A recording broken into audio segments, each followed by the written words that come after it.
할렐루야. 그리스도를 아십니까?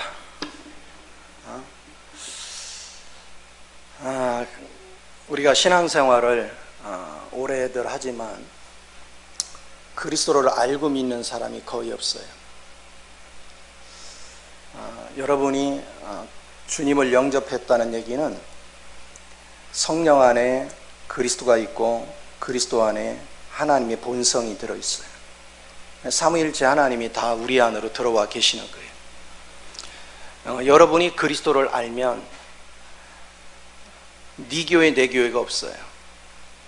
그리스도에게 네 교회 내 교회가 어디 있어요? 여러분이 그리스도를 알면 잘난 사람 못난 사람이 없어요.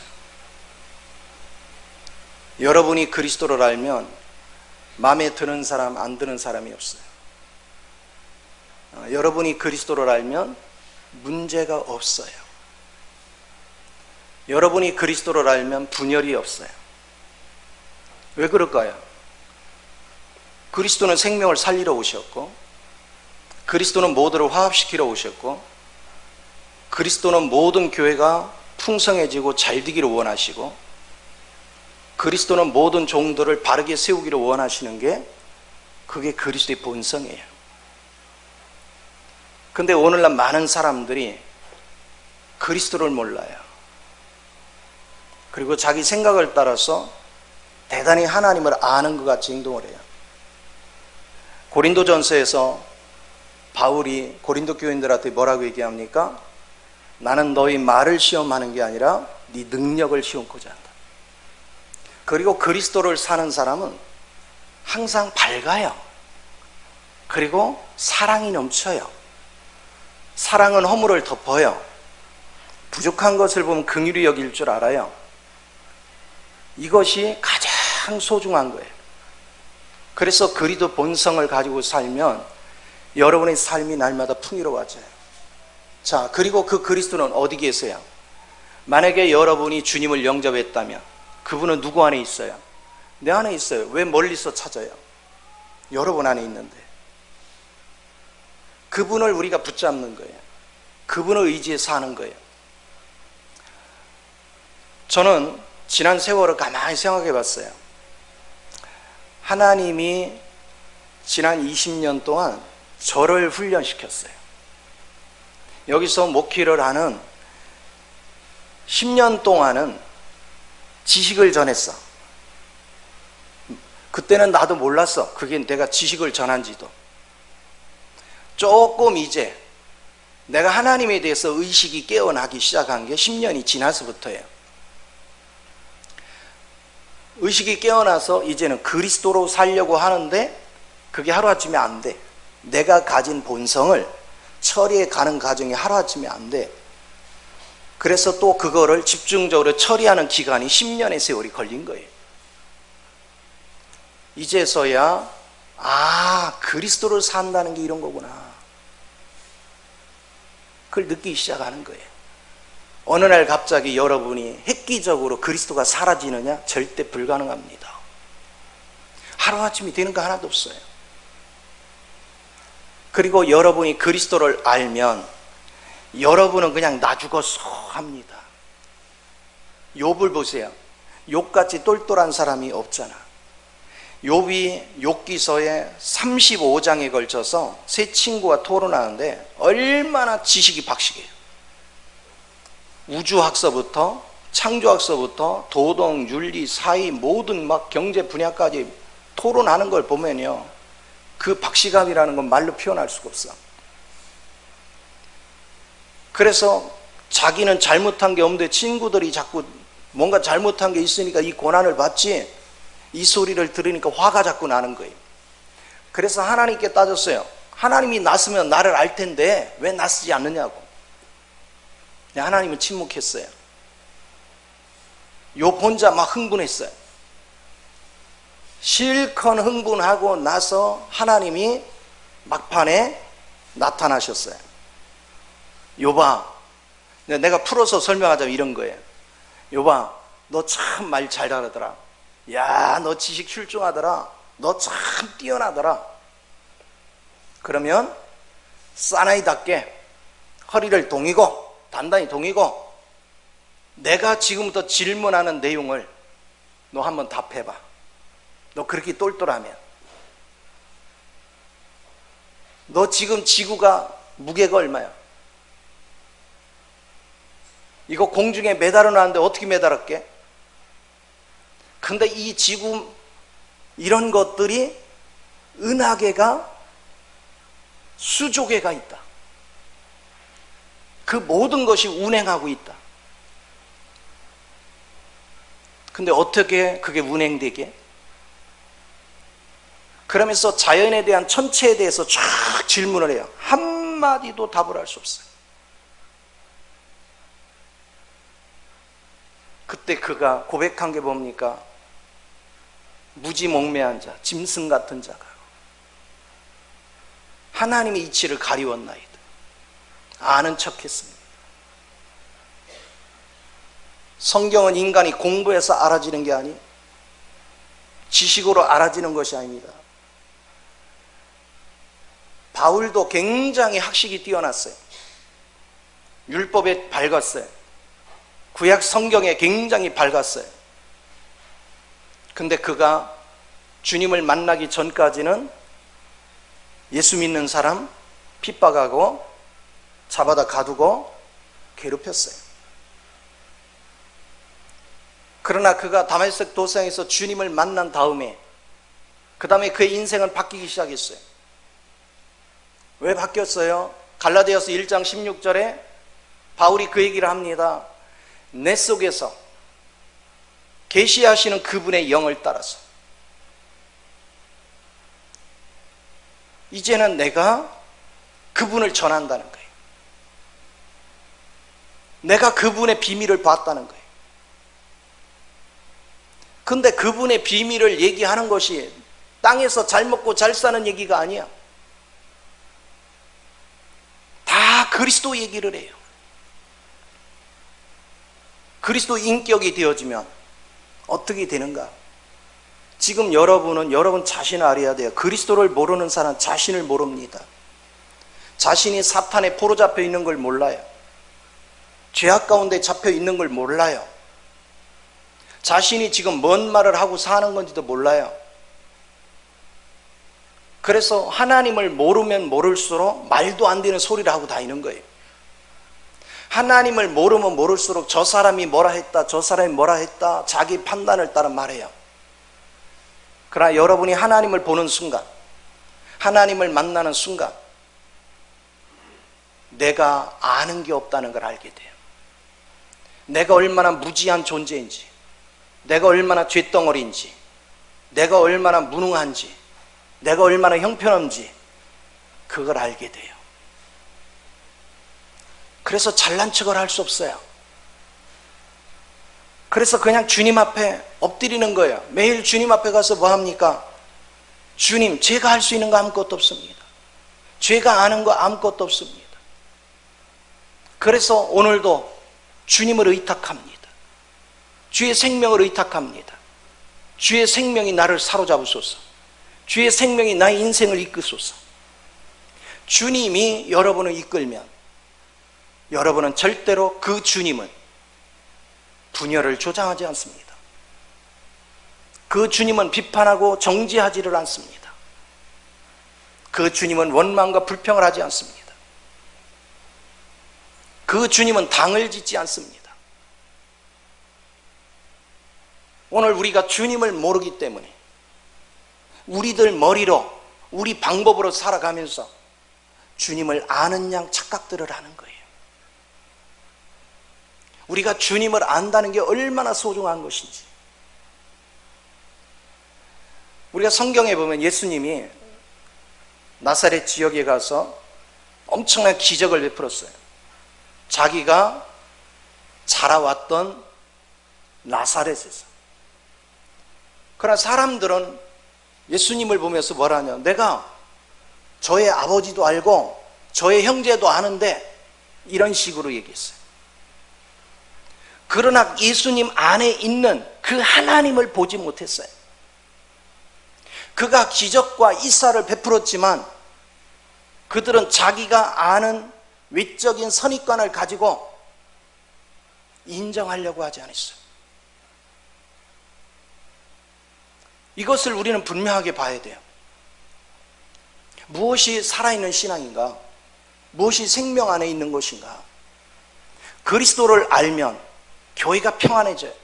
그리스도를 알면 교회가 화합이 돼요. 그리스도를 알면 교회는 날마다 웃음꽃이 펴요. 그리스도를 알면 여러분의 인생을 주님이 책임져 주시는 거예요.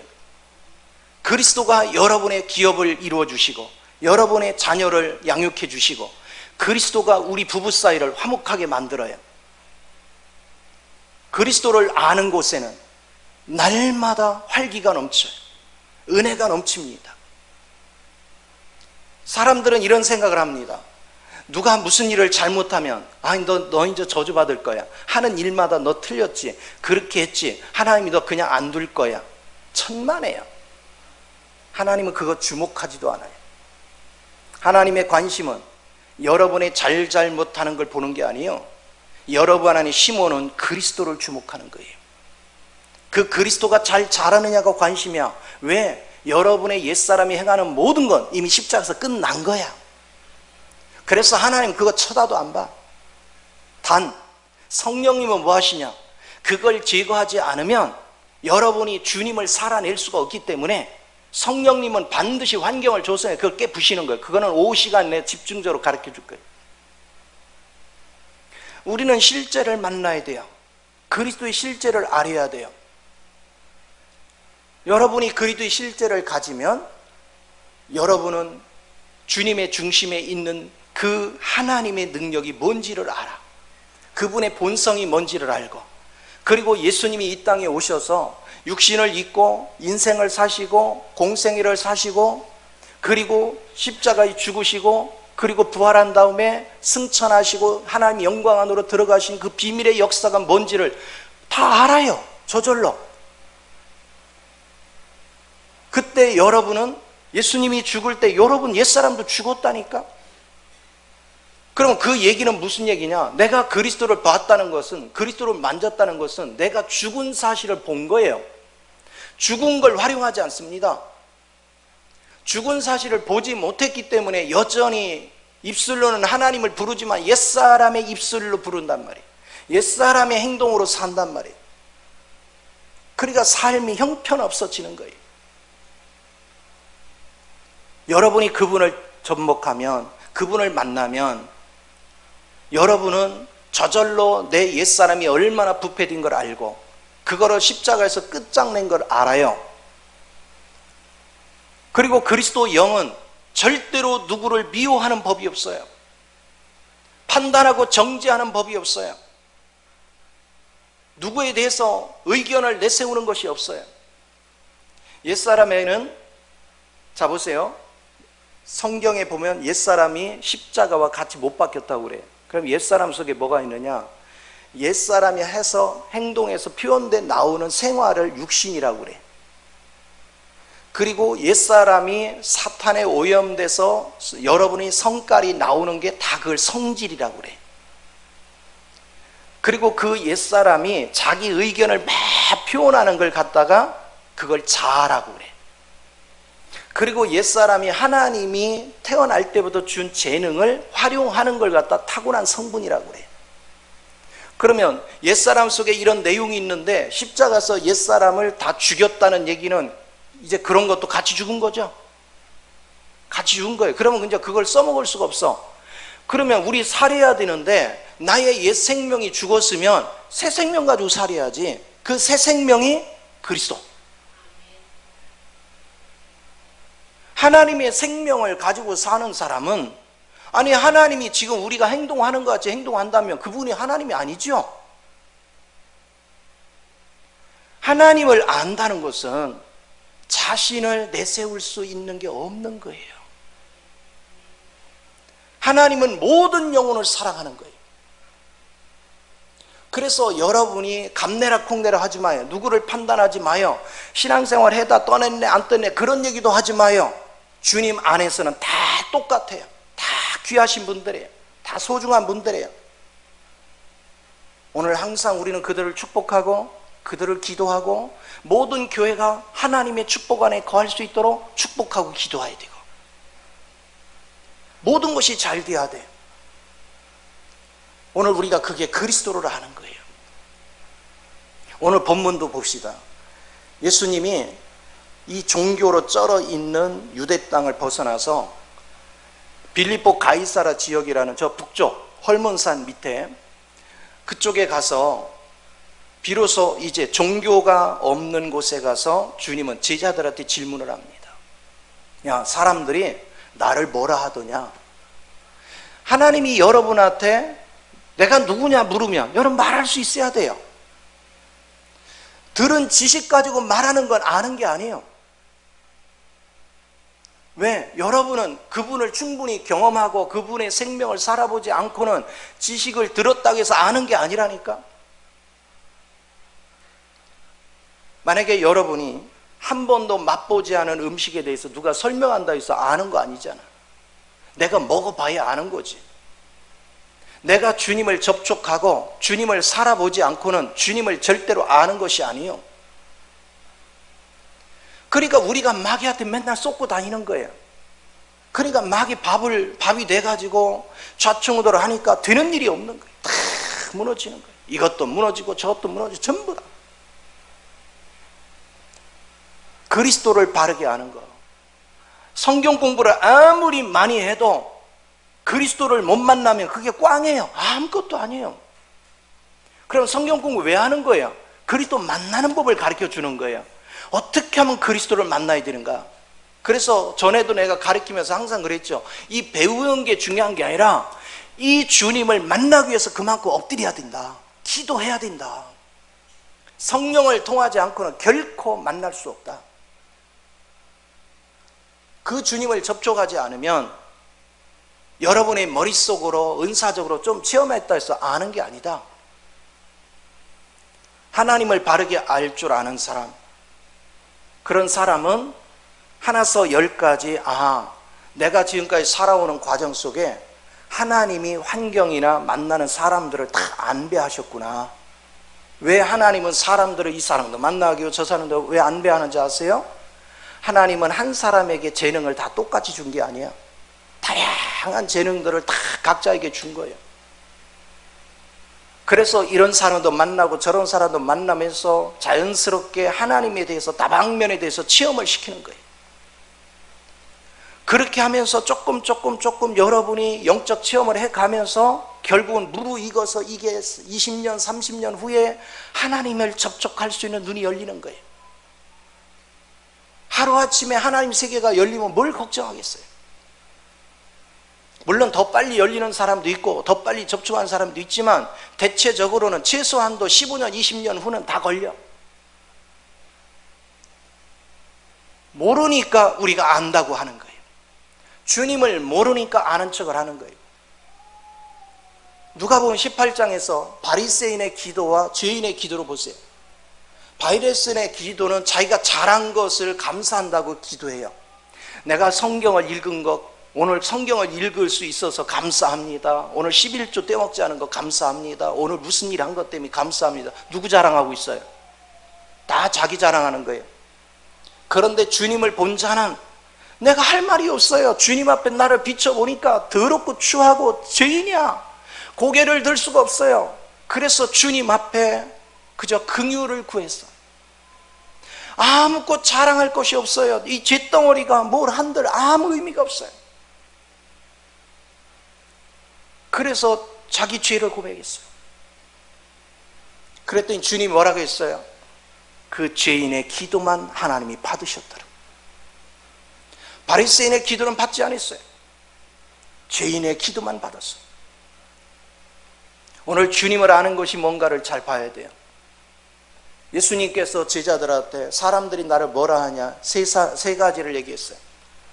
어떤 사람은 세례 요한이라 말합니다. 어떤 사람은 엘리야라 말합니다. 어떤 사람은 예레미야라 말합니다. 아까 고향에 있는 사람들이 예수님을 내가 어려서 저 부모도 알고 형제도 알고 그거보다는 훨씬 진보된 거예요. 그렇지만 그것도 외형적이야. 세례 요한 상징하는 것은 뭡니까? 침례죠. 예수님만이 참된 십자가의 침례를 하셨어. 엘리야는 뭡니까? 능력의 선지자죠. 예수님의 능력은 말로 표현할 수 없죠. 예수님은요, 바리새인들한테 마태복음 23장에 보면 화 하루 선포해요. 과감하게. 그런가 하면 성전에서 장사를 하는 그런 사람들을 가서 다 둘러 엎어버려요. 그런가 하면 엘리야가 그 능력을 표현한다면 예레미야는 눈물의 선지자예요. 자기 백성들이 바벨론에 포로 잡혀가게 하는 그 과정 속에 눈물로. 그러나 이제 하나님께서 그렇게 작정했으니 너희가 항복하라고 말할 때 그 비통함이란 말로 표현이 안 되죠. 눈물의 선지자예요. 예수님도 이 땅에 오셔서 제자들이 또한 백성들이 구원하러 왔는데 말귀를 못 알아듣고 엉뚱한 길로 가면 그걸 바라보고 눈물을 흘리셨어.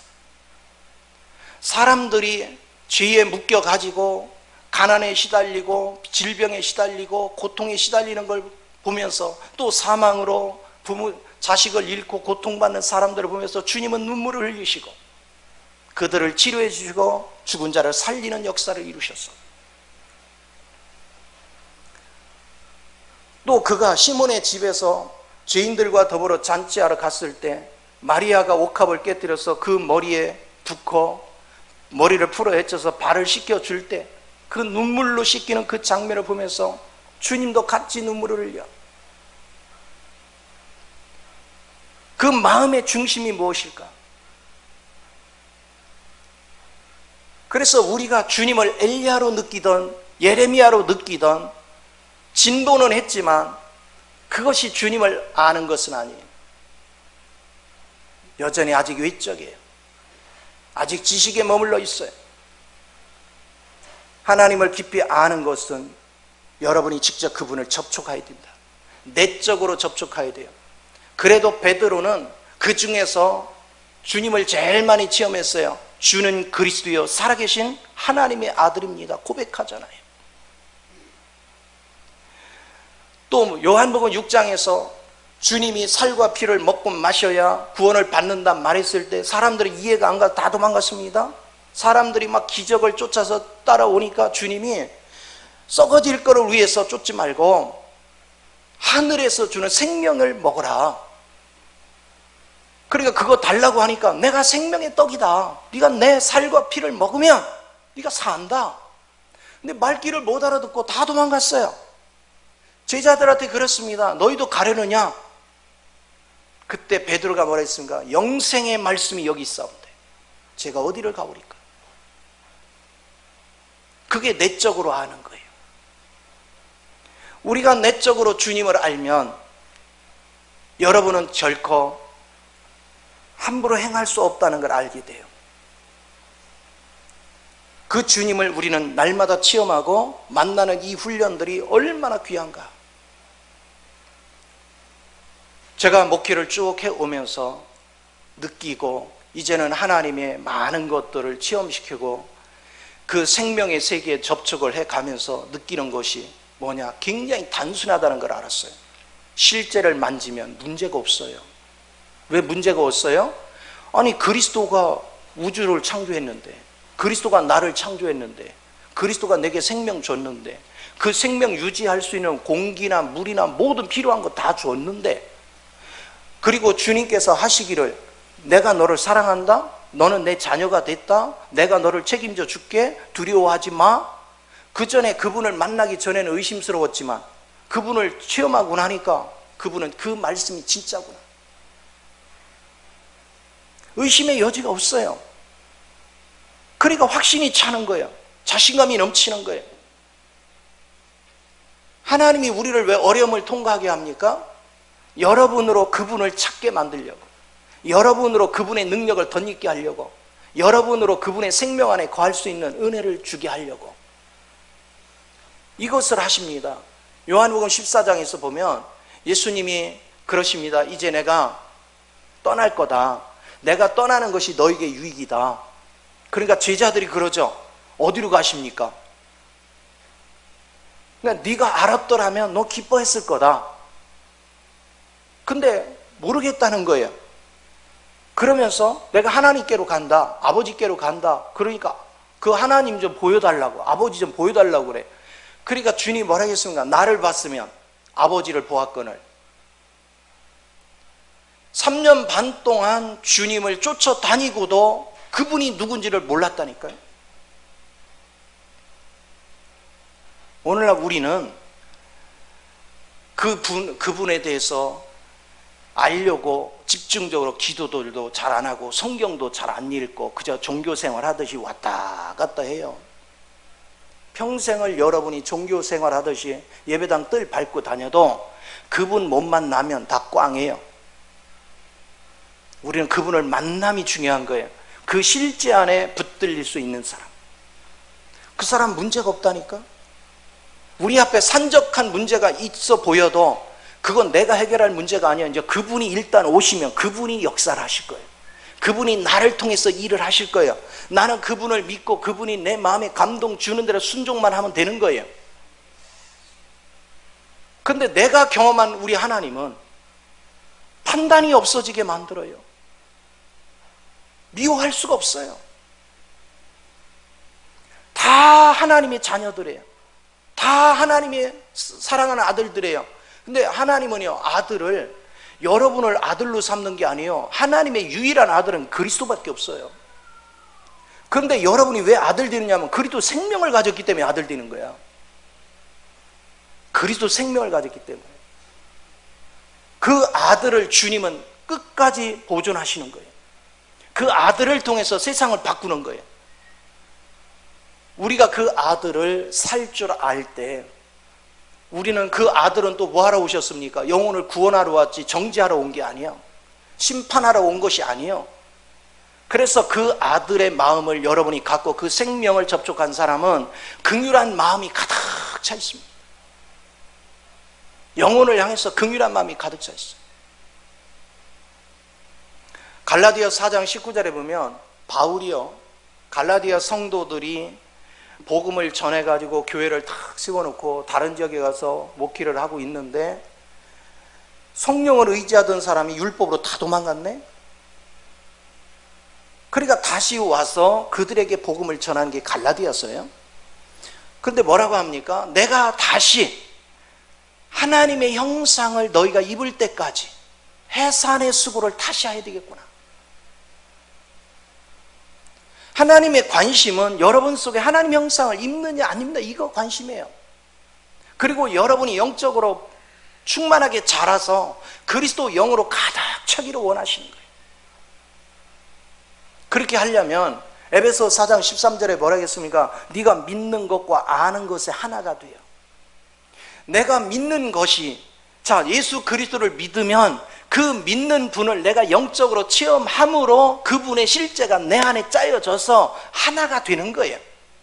지식으로만 그치는 것이 아니라, 간접적인 체험만 그치는 것이 아니라 그분이 내 안에 짜여져서 그분의 실제가 내 생명이 되도록,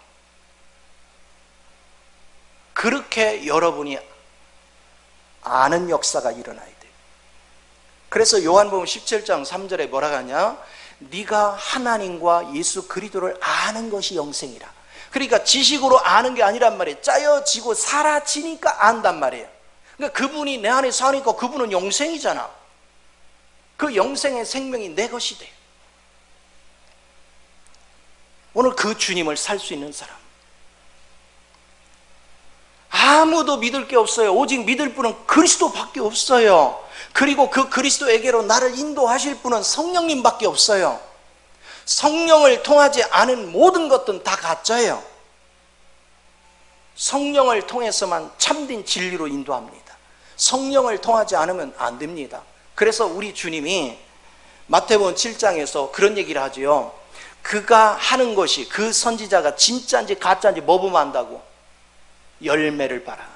그에게서 피어내 나오는 걸 봐라. 그의 말투를 봐라. 그 말이 사랑의 언어인지 긍휼의 언어인지 화합을 이루는 언어인지, 그의 행실이 화목해 하는 것인지, 하나님의 집을 하나로 건축하기 위해서 헌신하는 것인지 그걸 한번 살펴봐라. 그게 없다면 그는 가짜다.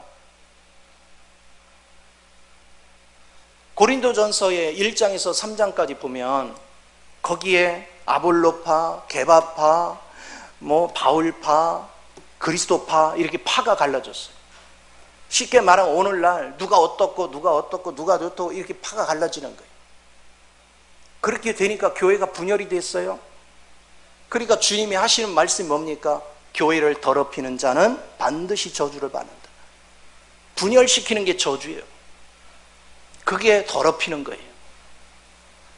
오늘 주의 음성을 우리는 깊이 봐야 돼요. 왜 한 생명 안으로 우리를 이끄느냐? 우리는요, 각자가 다 마귀적인 성품이 들어와서 전부 다 생각이 다 바뀌었어요. 다 뿔뿔이 흩어졌어요. 언어가 다 흩어졌어요. 보는 세계가 달라졌어요. 그래서 일률적으로 전부 다 그리스도의 생명으로 다 바꾸어야 돼. 그래야 통합이 돼. 그래야 온전히 하나가 돼. 그리고 우리는 사랑한다는 걸 사랑할 줄을 몰라요. 자기 입맛에 맞으면 사랑한다 하고 입맛에 안 맞으면 미워하고 그게 무슨 사랑이에요? 그러나 하나님의 생명은 생명 자체가 사랑이에요. 그래서 변질될 수가 없어요. 영원히 변질되지 않습니다. 그 안에 거하는 거죠. 그래서 우리는 흔들리는 것이 없어. 그리스도의 실제의 삶을 사는 사람은 좌우로 흔들리거나 좌충우돌하거나 어제와 오늘이 다른 그런 행태를 보이지 않습니다. 참된 그리스도인은 가면 갈수록 사랑의 농도가 더 깊어져야 돼. 왜? 옛사람이 그만큼 죄고 뒤고 그리스도가 내 안에 짜여지니까 사랑의 농도가 자꾸 깊어져야 되고, 사랑의 농도가 깊어질수록 판단과 정지가 사라져. 오직 우리는 섬김과 생명을 살리는 언어만을 한단 말이에요. 항상 격려의 말을 하고 항상 힘이 되는 말을 해줘. 우리가 요한복음 13장에 보면 예수님이 발을 씻는 본을 보였어요. 발을 왜 씻어요? 발은 밖에 나가면 신을 신었지만 먼지가 자꾸 묻어요. 그러니까 발을 씻어야 돼. 그 얘기는 뭐냐? 여러분이 범죄는 하지 않았지만 여러분은 세상에서 살다 보면 세상에 오염된 것들이 내 사상을 적시고 내 감정을 적시고 내 마음을 적셔요. 근데 하나님의 말씀으로 자꾸 씻어내는 거예요. 그 얘기는 뭐냐? 격려의 언어입니다. 하나님이 너를 사랑해. 두려워하지 마. 낙심하지 마. 우리가 부족한 거 다 알아. 그래도 우리 하나님은 나를 포기하지 않아. 하나님이 내 인생을 책임져 주셔. 끊임없이 격려하는 게 발 씻어주는 거예요. 길을 살려주는 거예요. 생명을 살려주는 거예요. 우리는 이런 언어 생활이 살아있으면 그 가정에는 하나님의 임재가 살아있습니다. 여러분, 그 가정에 저주받는 가정은 누가 어떻고 누가 어떻고 누가 어떻고 비판의 언어가 계속 나타납니다. 성경에는 계속 비판하지 마라. 마태복음 7장에서 비판하지 마라. 로마서 2장에서 비판하지 마라. 누가복음에서도 비판하지 마라. 야고보서 2장 13절에 뭐라 하겠습니까? 긍휼은 모든 심판을 이기게 하느니라. 그 심판은 뭐냐? 바로 하나님이 상급 심판에서 성 밖으로 쫓겨나는 그 심판을, 여러분은 그 심판을 받지 않으려면 긍휼한 마음을 갖는 거예요. 그리스도의 영은 긍휼의 영입니다. 주님이 사랑이 많은 말수록 긍휼이 넘쳐요. 주님께서 에베소 2장 4절 5절에 뭐라 했습니까? 그분의 풍성한 그 사랑이 긍휼이 넘치게 하사 우리를 죽은 자 가운데 살리시고 우리를 일으켜 세우고 하나님 보좌 우편에 앉히셨느니라. 사랑이 있는 자는 긍휼이 있는 것입니다. 내용물을 뭘 가지고 사는지를 보면은 그가 진짜인지 가짜인지를 금방 아는 거예요. 아무도 믿지 마요. 우리에게 믿을 분은 성령님밖에 없어요. 어떻게 하면 성령의 음성을 들을까? 어떻게 하면 성령이 내게서 계시하는 것들을 내가 인도를 받을까? 여러분이 지금까지 말하는 것을 한번 생각해 보세요. 그 사람과 살아본 적도 없는데 그 사람에 대해서 판단을 해요. 그 사람의 생활을 지금 해본 것도 아니고 저 사람 마음에 대해서 알지도 모르는데 누구 말만 듣고 막 판단하고 정지해. 그걸 밥 먹듯이 해요. 오늘날은 보면 뉴스만 듣고도 막 나는 보수야, 나는 진보야 쌈질을 해. 뉴스가 틀리는 게 얼마나 많은데. 우리는 냉철해져야 돼요. 신앙인들은 뉴스를 듣고 판단하는 게 아니고 저 사람 말을 판단하는 게 내 눈으로 보고도 판단하는 게 아니에요. 오직 그리스도 영이 하는 것만 듣는 거예요. 주의 영만이 정답입니다. 주의 영만이 참된 길로 우리를 인도해 주시는 것입니다. 그래 여러분이 사는 거예요. 왜 사람들이 망하느냐면 자기가 망할 길을 찾아가요. 가인은 하나님을 싫어했던 사람이 아니에요. 엄청나게 사랑했어요. 그래서 자기가 최선을 다해서, 자기가 할 수 있는 최선을 다해서 하나님 앞에 제사드렸어요. 그런데 왜 하나님이 연락 안 했어요? 자기 방식으로 드렸기 때문에. 그 얘기는 뭐냐? 그릇에 더러운 찌꺼기가 가득 차 있는데 거기다가 진수성찬을 담아서 드리는 거예요. 그걸 어떻게 먹어요? 내가 부패됐는데. 근데 아벨은 자기가 죄인인 걸 본 거예요. 그래서 주님이 보혈을 통해서 우리를 치료하고 우리를 회복시키는 것을 알았기 때문에 그 계시를 받고 그는 양을 잡아서 피의 제사를 드렸던 거예요. 오늘 예배는 피의 예배가 되어야 돼요. 진정한 예배는 우리 영 안에서 하나님의 영과 실제적인 교통을 이루는 게 예배입니다. 주일날 와서 말씀 듣는다고 예배가 아니고 여러분이 내적으로 주님과 이 교통이 되어질 때 여러분은 살아있는 예배가 되는 것이다. 그리고 이 살아있는 예배를 드리는지 안 드리는지 뭐 보면 아냐? 살아있는 예배를 드리면 여러분 속에 죄가 다 드러나요. 죄가 다 드러납니다. 그래서 요한 1서 1장 5절에 10절 말씀에 보면 주님은 빛이시라. 네가 빛 가운데 들어가면 너 어둠이 딱 드러난다. 그래서 네 죄가 있는 게 드러난다. 그런데 내가 밝게 드러나는데 아니라고, 나는 죄진 적 없다고 우기면 그게 망상이란 말이에요. 망상. 신앙은 망상한 자가 되면 안 돼요. 빛은 밝게 보는 것입니다. 빛은 밝게 생명의 길을 가는 것입니다. 오늘 우리는 그 은혜 속에서 어떻게 신앙생활을 바르게 하는 것인가, 무엇이 생명의 실제를 갖는 것인가에 분명해야 돼요. 오직 우리에게 참된 진리를 가르쳐 주실 분은 성령님밖에 없는데 우리는 왜 잡동사니 얘기 듣는 건 즐겨하면서 내 속에서 지금 내게 말씀하시는 성령의 음성을 듣기 위해서 모든 잡동사니 언어를 끊어버리고 조용하게 내 속에서 말씀하신 그의 음성을 들으려고 집중을 하지 않느냐. 그분만이 정답이에요. 나도 주님을 다 모르고 여러분도 주님을 다 몰라요. 나도 내가 체험한 것만큼만 아는 거예요. 완벽하게 주님을 아는 사람은 그 사람은 아주 예수님이지. 그런 사람이 있으면 데려와 봐요. 우리는 절대로 착각하면 안 돼요. 그렇게 놓고 보면 내가 없는 재능을 저 사람이 가졌고 또 내가 없는 재능 저 사람이, 각자 다 틀린 재능이 있는데 그 재능에 맞도록 하나님이 그 사람을 사용을 해. 그래서 그 사람마다 체험한 것들을 받으면 내가 없는 걸 저 사람이 체험하고 저 사람이 체험하니까 이 체험이 많아질수록 내가 주님을 아는 게 더 많아지죠. 그러면 주님을 찾아가는 길을 찾기가 쉬운 거예요. 그래서 교회는 교통이 이루어져야 돼. 각자 체험한 하나님을 서로 나누어야 돼. 지금 예배 드리고 나서 할 일이 뭡니까? 우리가 한 주일 동안에 주님 안에서 체험한 얘기 하기도 바빠. 근데 누가 어떻고 저떻고 그 얘기할 시간이 어디 있어요? 남 탓을 하고 누구 비판하고 정죄하는 거 강도의 구릴이나 하는 거예요. 강도들이나 앉아서 하는 거예요. 오직 우리는 생명을 따라 사는 그 은혜의 길이 얼마나 복된 것인가, 이거를 볼 줄 알아야 돼요. 제가 성경을 단순히 지식으로만 이해할 때는요, 나는 집에 가서 당장 티가 나요. 내 눈에 틀리면 자꾸 왜 그건 그렇게 하냐고 자꾸 의견을 내놓는 거예요.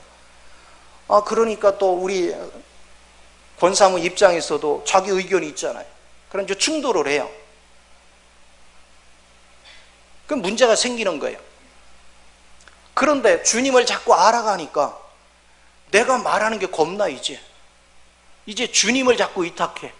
내가 보이는 게 있는데 이걸 말할 수가 없어. 그래서 주님하고 이렇게 의탁을 해요. 신기해요. 그러면 주님이 상대로 알게 해줘요. 또 때로는 하나님이 네가 이제 말해라 그러면 말하잖아요. 그러면 또 아무렇지 않게 수긍을 해요. 주의 영의 인도를 받는 훈련을 자꾸 하는 거야. 그러니까 내가 주의 영의 인도를 받으니까 가정에 사랑이 넘치는 거예요. 은혜가 넘치는 거예요. 상대의 약점이 되지 않아요. 그 약점을 도와줄 수 있는 마음으로 바뀌어요. 섬길 수 있는 마음으로 바뀌어요.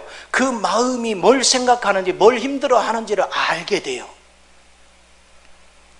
오늘 신앙생활을 바르게 한다면, 오늘 우리가 교회에 모여서 우리 서로를 보면, 우리 각자를 해서 성령님을 통해서 대화하는 훈련이 되면, 저 집사님이 뭐가 힘들구나, 저 집사님이 뭐가 힘들구나, 성령님이 나를 통해서 저걸 보게 하는 건 저 부분을 나를 도와주게 하는 것이구나, 내가 이런 언어를 해주고 격려를 한번 해줘야 되겠구나, 내가 뭐는 좀 도와줘야 되겠구나, 이게 의식이 깨어 있어야 되잖아요. 그럼 얼마나 화목해요. 서로가 따뜻하게 감싸주고, 서로가 의지해주고, 서로 섬겨주고, 기도해주고, 이게 살아있는 교회죠. 그것을 망가뜨리고 그것을 파괴한다면 그게 강도죠. 오늘 우리는 생명의 실제를 어떻게 누리며 살 것인가, 어떻게 여러분이 하나님의 영광을 이루게 할 것인가. 우리는 다 부족합니다. 나도 부족하고 유목사도 부족하고 여러분도 부족한 사람들이에요. 그러나 여러분이 하나님을 아예 모르는 것도 아니야. 다 부분적으로 체험을 한 거예요. 부족한 사람이 하나님을 체험한 걸 모아서 그걸 힘을 결집을 해야지. 그걸 막 갈갈이 찢어 놓으면 가제나 부족한데 얼마나 더 힘들어. 하나님을 경험하고 하나님을 맛본 사람들은 하나님의 영 안에서 같이 결합하고 같이 결집하고 서로 격려해주고 서로 잡아주고 세워주고, 이것이 하나님이 기뻐하는 것이라는 걸 우리가 알게 되는 것입니다. 마가복음 5장에 보면은 12의 혈루병 앓던 여인을 보지요. 거기에 예수님이 있는데 수많은 사람들이 예수님을 둘러쌌습니다. 에워쌌어요. 그리고 막 서로가 사람 밀쳐지니까 예수님의 옷자락을 막 밀치고 막 그랬어요. 그런데 이 혈루병 여인은 주님의 외적인 거에 관심이 없었어요. 저분이 나를 어떻게 하는 거에 관심이 없었어요. 오늘 예수님의 그 속에 있는 생명의 능력을 반드시 내가 만지리라. 그의 관심은 내적인 거 있었어요. 그러니까 그는 아무리 어렵고 힘들어도 그걸 뚫고 가서 주님의 옷자락을 만졌는데 다른 사람 만진 것은 그 능력이 안 나갔어요. 주님은 그를 찾지 않았어요. 그런다 12의 혈루병을 앓던 여인만을 찾았어요. 제자들은 여기 사람이 얼마나 주님을 밀쳤는데 옷자락 만진 사람 누구를 찾습니까? 다 만졌는데. 그러나 주님의 관심은 내 내면 속에 있는 생명을 터치한 자를 관심 뒀어요. 이걸 만질 줄 아는 사람, 이 실제를 가질 줄 아는 사람, 그 사람을 하나님이 사용하는 거예요. 그런 사람, 그리스도가 우주를 창조했고 그리스도가 우리를 만들었기 때문에 그 주님을 여러분이 만나면, 그 주님이 내 병 치료하는 건 아무것도 아니고, 그 주님이 내 생활을 책임지는 거 아무것도 아니고, 그 주님이 우리 자녀들을 돌보는 거 아무것도 아니에요. 종말이 가면 갈수록 세대가 흉흉합니다. 앞으로 무슨 전염병이 더 센 게 올지 알 수 없습니다. 앞으로 경제가 더 어려워져서 먹고 살기 얼마나 힘들어질지 알 수 없습니다. 내가 그리스도로 온전히 준비되어 있지 않으면 그 여러 가지 상황 올 때 대비할 힘이 없습니다. 그리스도를 만난 사람은 염려가 없습니다. 여러분에게 아직도 염려가 있다면 만난 적이 없는 거예요. 그리스도를 만난 사람은 염려가 없습니다. 아직도 염려가 있고 아직도 낙심이 있고 아직도 좌절한다면 아는 척하지 마요. 아직 더 엎드려야 돼요. 주님을 깊이 만나야 돼요. 주님을 깊이 체험해야 됩니다.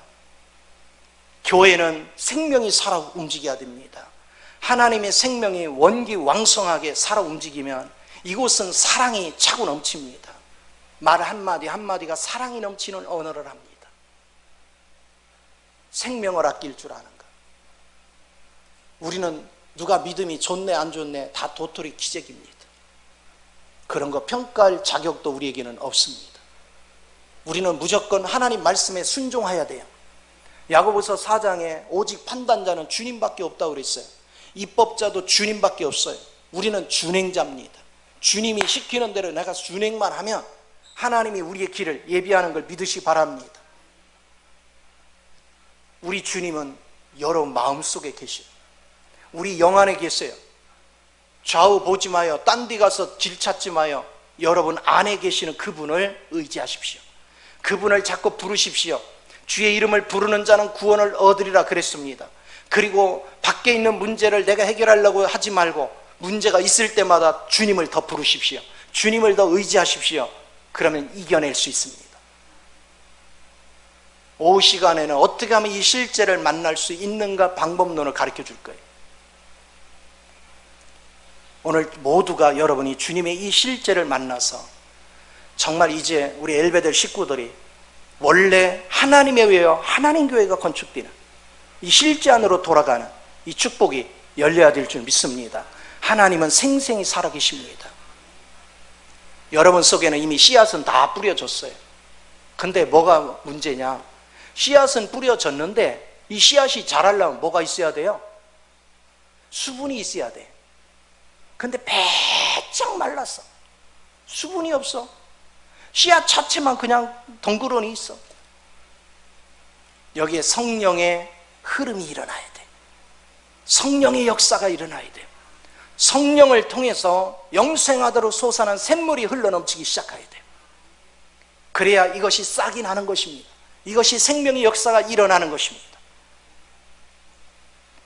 오늘 이 실제를 여러분이 만질 수 있으면 여러분은 하나님께서 우리를 어떤 길을 통과시키든 즐겁게 갈 수 있어요. 우리가 시편 23편에 뭐라 했습니까? 하나님께서 우리를 복된 자로 이끌어 가려니까 사망의 골짜기를 통과시키잖아. 근데 사람들은 외적인 축복만 쳐다봐. 그거는 다 쭉정이에요. 언제 날아갈지 몰라. 내적으로 그리스도가 짜여져야 여러분을 보장하는 거예요. 그 주님을 위해서 날마다 헌신하고 주님 앞에 다가갈 줄 아는 사람, 그 사람을 하나님 오늘 찾고 있습니다. 이스라엘 땅에 그 당시에 어렵게 사는 과부가 많았지만 엘리야를 하나님 보낼 때 이스라엘에 있는 과부한테 안 보내고 어디로 보냈어요? 두로 땅에 있는, 시돈 땅에 있는 한 과부한테 보냈어. 왜 그런지 아세요? 하나님의 음성을 들을 귀가 있는 자가 거기밖에 없었어요. 그래서 보낸 거예요. 하나님의 음성을 들을 귀 있는 자를 주님은 찾아오시는 거예요. 오늘 우리를 연단시키는 거는 그 귀를 열 수 있도록 하기 위해서 하나님이 우리를 다방면에 연단을 시키는 거예요. 나아만 장군을 유일하게 하나님이 여종을 통해서 엘리사에게 보낸 이유는 딱 하나예요. 유대 땅에도 문둥병 환자가 그렇게 많았지만 하나님의 말씀을 듣고 순종할 자가 없었어. 그 나만 장군을 보냈어. 처음에는 불순종했지만 자기 부하의 말을 듣고 그는 순종을 했더니 문둥병이 치료됐어. 이 원리는 지금 혈류병 여인의 원리와 똑같은 겁니다. 오늘 이 비밀을 잘 알아서 이제는 형식적으로 아는 척하는, 여러분의 두뇌를 이용해서 아는 척하는, 알량한 무슨 체험 하나 가지고 아는 척하는 어리석은 신앙이 되지 말고 그리스도의 실제를 표현하는, 실제가 나오면 여러분은 더 헌신의 자리에 있을 것입니다. 더 섬김의 자리에 있을 것입니다. 더 화합하는 자리에 있을 것입니다. 그것으로 우리가 주님을 안다는 걸 증명할 수 있는 저와 여러분이 되기를 예수 이름으로 축원을 드립니다. 기도하겠습니다. 존귀하신 주님, 크신 은혜와 사랑을 감사합니다. 아버지께서 사랑하는 자녀들을 축복하시고 기름 부어 주시어서 날마다 생명의 실제를 이루어가는 일에 부족함이 없도록 인도하시고 함께해 주옵소서. 하나님의 영광이, 하나님의 기쁨이, 하나님의 사랑이 우리 사랑하는 자녀들을 날마다 새롭게 할 수 있도록 은혜를 더하여 주옵소서. 그래서 우리 엘베델 교회가 그리스도로 인하여 날마다 생명력이 넘치고 활력이 넘치고 소망이 넘치는 복된 자리에서 쓰임 받게 하여 주옵소서. 기름 부심을 감사하며 주 예수님의 이름으로 기도하옵나이다.